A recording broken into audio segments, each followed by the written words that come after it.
we're Danger Canadian Content. This is DCC Productions, live from the factory, Girl on the Danforth.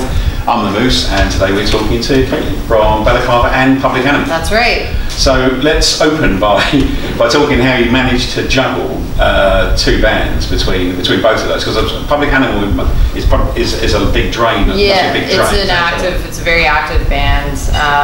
Probably the most active of the bands I play in. I also play in a band called Overnight with Carla Gillis and Lynette Gillis of Plum Tree fame, if you're a fan of 90s Canadian rock, and Mike Small plays bass. So I play with them from time to time.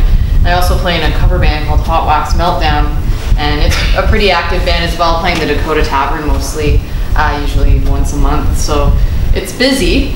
I'm learning how to balance and get rest when I can, and and really it's become a big part of my social life. So I'm playing with friends, so it kind of takes care of that downtime after work, and it's fun. So is music full time then, or do you throw a job in behind it as well? I teach high school. That's my day job. Really? Yeah. Oh, okay. Yeah, cool. yeah. Cool. So that's another. It's a really fun thing to do. Never a dull moment. Really exciting. Yeah. But I find that the two different worlds kind of complement each other in a nice way. Okay. So that's cool. So we saw you in a Handlebar with Public Animal recently.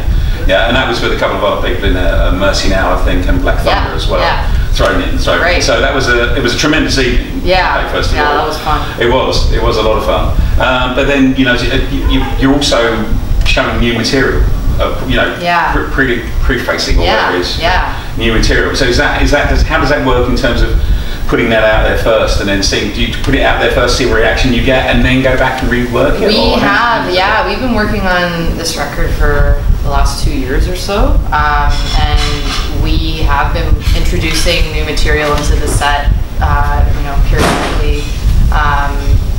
So we have changed parts of songs, we've totally scrapped songs, we've written songs, kind of last minute and included them on the record. So it's been a really cool process, and the live kind of test run has been a nice way to know how it feels performing it, and also the energy, the energy when you're playing it, also the audience kind of reaction, because it's like a game of ping pong, when you're throwing something out there, and really you're expecting some kind of energy back. So it's great when people are excited about what you're playing, and that's a challenge with new songs. Usually when people don't really know a song, they're not sure yet how to feel about it, right? It takes time. So I think now we're playing to audiences that have seen us enough times to know the older material, that are also getting pretty familiar with the new album that isn't out yet. Right. So it's nice, and we're able to kind of, when we write our sets and decide what to play, it's nice to know, like, oh, this song will be a good barn burner at the end of the set, or this one's more for drama and a longer set, and so it's sweet. And you got the Horseshoe Tavern coming up at some point. We do, so Friday the 28th. Friday the 28th. Yeah. Right. Okay. Yeah. Cool. And that's got to sort of crunch right into Halloween, of course. That's right. It's quite a good time being put in a show. I think so. Yeah, it's pretty cool. It's a good time to. I mean, it's been really balmy and warm out, so it's not. We haven't hit that cold kind of stay at home and hide in bed time of year yet. So it's the end of fall. So I'm hoping, that everyone comes out, get a big good time, and dresses up and. Yeah, that would be. Halloween. That would be quite interesting, actually. Yeah. My favorite time of year, I think. I got caught with that unaware, realising it was a zombie walk a few years ago. I wondered why. There's people literally shuffling down Queen Street. I'm on the streetcar going, no, wherever these guys have been, I don't want to go there. It took me a little while to sort of work out what the hell was going on, but there you go. In terms of the Bella Clava piece as well, I know you say you play in other bands as well, but Bella Clava, then, am I right in thinking there's also new material coming from them as well? So Bella Clava, it's kind of we've hit pause for a while. The guitar player Steve moved back to Thunder Bay, so we've been doing shows intermittently when we can. We played Thunder Bay last fall, and we're looking at actually playing in Toronto, but as a three-piece. So Steve, unfortunately, won't be part of the lineup, but I'll be playing mostly guitar because I really miss playing guitar. The other bands I'm in, I'm playing keys, and I just really miss playing guitar. So being able to play Bella Clava stuff live again will get me back into playing guitar, and I'm excited about that. So, but we're thinking of going under the name Black Lava, so that it's not to be confused with Bella Clava. Oh, right, okay. So so we actually have a show booked at Baby G. It's the new, I guess, the Garrison's new venue, the owner of Garrison. So that's on the 25th of November. So you can't expect Steve's face melting guitar action, but I think the energy will be there with Jody and Scott, the amazing rhythm section. So yeah, I'm looking forward to that. But that'll be good. I mean, last time I seem to remember you recording in the desert somewhere. Yeah. We recorded a record in Joshua Tree, and it was so much fun. So it was kind of anticlimactic to put out this record and really feel like you're amping up, and then life, right? Well, has other plans. It does get in the way. Yeah, exactly. And that's what's so difficult, I think, with being in a band is, you have so many people with different lives and different commitments and situations, and it's really just this magical time when everyone can commit and tour and record and dedicate that time, because that's the difficulty, because you say there are people who've got other commitments to be there too. We were watching a band a little while ago, and the conversation on stage literally went, and don't forget we're doing a gig on this day, and the lead singer turned around and went, shit, I haven't got that day off work yet, So it was a real sort of, oh no, I don't think I'm going to be able to do that. Yeah, exactly. So but then, as you say, and touring takes such a long time as well for Canada in particular, because it's such a big, so spread out. Absolutely. No, it's easy to sort of, well, not as easy, it's easier to say go west or go east or stay in Ontario, really. But, you can cover a lot of ground in Ontario alone. A number of music scenes and venues and. Well, we've got a buddy who's just gone up to Thunder Bay to study for a few years. Oh, cool. And so that's going to be our, the only word for it is excuse. To go and then do a little bit of sampling up there as well. Well, let me know when you go, and I'll get the Thunder Bay welcoming crew to make sure that you have a good time. I'll spread the word that you're there. Thank you. I get based with this other guy I'm going to go see as well. A lot of talents up there, a lot of great bands. It's always nice to get back and check out what's happening in the live music scene. There are a lot of really motivated and creative forces there. So smashing. I hope you make it up. So do I. I'll definitely take that up. Talking of time on the road, because obviously you can spend a lot of time driving as well. Across Canada.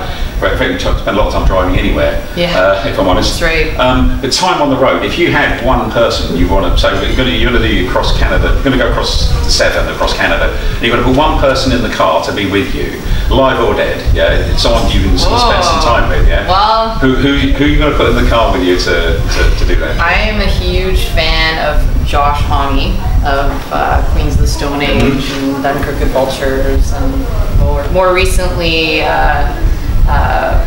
Iggy's band, post-pop depression. If I could go on a road trip and pick his brain the entire time, I would be pretty excited about that. I love his approach to music. I love the way he's navigated his career. It feels like he's in control of the choices he makes and what he does when, and it seems like he does a lot of different types of projects, and I would love to learn more from him as to how to have a career like his. No, I get that opportunity just to basically go in and pick his brain for a while, and talk that over. That's a great idea. I think on a slightly different tangent, there's been a lot of discussion about music in Toronto, making Toronto a music town, etc., etc. But they seem to be determined to actually shut places down. And the latest one's going to be the Hideout. which is a shame because I've had a lot of good fun. Same here, yeah. In the hideout. But if there was one thing that you would, I mean, and again, this is an off-the-wall question, but one thing that could really help Toronto, you know, what would be your suggestion to help it become a music town, as opposed to put it the other way, you know? Yeah, I think that there's a lot of pressure on bands and on venues to, you know, have really huge draw every night, you know, and so venues need to pay the bills, they need to make money, so they need a, you know, full house at least on the weekends, so then bands are almost competing to get these slots, these prime slots on Friday night, Saturday night, and it becomes more you know, of a duty to satisfy whatever quota or whatever you know, budget or whatever the promoter has to meet, rather than let's do something fun and cool and be excited about it and enjoy it, and who cares if anyone comes, you know? And that's not a business model, but it's I think if the pressure was a little bit less. There's an opportunity there. I think something like we went to the Wavelength thing in the Garrison, and it was one venue this time, so it was slightly different setup. Yeah. But the commitment to go and see those bands was enormous. So Friday through Sunday was rammed. I mean, it was amazing. It was an amazing. There was some really, there were unbelievably eclectic music going on. Right. And the first band on was sampled one of the audience's heartbeats. Oh, cool. Yeah. Wow. And ran 5 overhead projectors as their, it was really, it was brilliant. I mean, it was as mad, the phrase is as mad as a box of frogs, but nice. It was, you know, it was absolutely brilliant. But I think you're right about the competition for and making it happen. Yeah. If there was more focus on, you know, putting together a lineup that would be a show, right? Put on a show with other bands that you like, that you're excited to see. You're just as excited to see as anyone else coming to the show. Like, if you could personalize it, make it more, you know, more of an experience, I think then people that come to the show are going to discover all these really cool bands, and they're going to follow these bands, and it's a win-win for everyone. Absolutely. But it seems like a lot of the bigger venues, or I guess the venues that bands want to play more often, that are big rooms, are really focused at, you know, you have to at least bring 100 people. And I mean, when you're practicing all the time and on tour, and, you know, like, do you even know 100 people anymore? No, we had the same problem with one venue. They wanted to be a small venue, wanted 50 people guaranteed, and we just said, well, we just can't do that. Yeah. I personally would like to see, as one of them, would like to see any band that comes through and plays the ACC or play, you know, or the Phoenix, if they're coming in, that they automatically have to pick a local band to play on stage. Absolutely. So we were fortunate to see the Levelers a few weeks ago. That was a phenomenal show. But Sam Cash and the Romantic Dogs were support. And that was just, okay, I get that, because that was not for the whole gig, but for the Canadian part of the tour. Sam Cash is new album out, great, you know. That's for me. That was a good one. And people will go check him out when he's playing. He's actually singing as part of the Days Confused soundtrack. We have a lineup of local singers who are coming up as guests with Public Animal. We're performing, and he's going to do Hurricane. Is he? Again, he did it last year. It was great, and so so Sam Cash, there you go. There you go. It's making things happen. Absolutely, absolutely. No, that's brilliant. Okay, so we've gone through most of the sort of music piece. So we're into the almost becoming legendary Speed Round of Doom. Oh no. So I'll try and get through. You can say no or pass. Okay. Or what the hell if you need to. But here we go. Which pizza would most clearly describe your personality? Which pizza? I think it would be a choose-your-own-topping pizza with roasted red pepper, artichoke. Really, only because I love those ingredients on pizza. Yeah. Okay. Fair enough. A bit weird, maybe. No. That describes me. Maybe that's the proper metaphor. There's nothing wrong in a pizza. Okay. Yeah, you can't go wrong. We have had some interesting ones.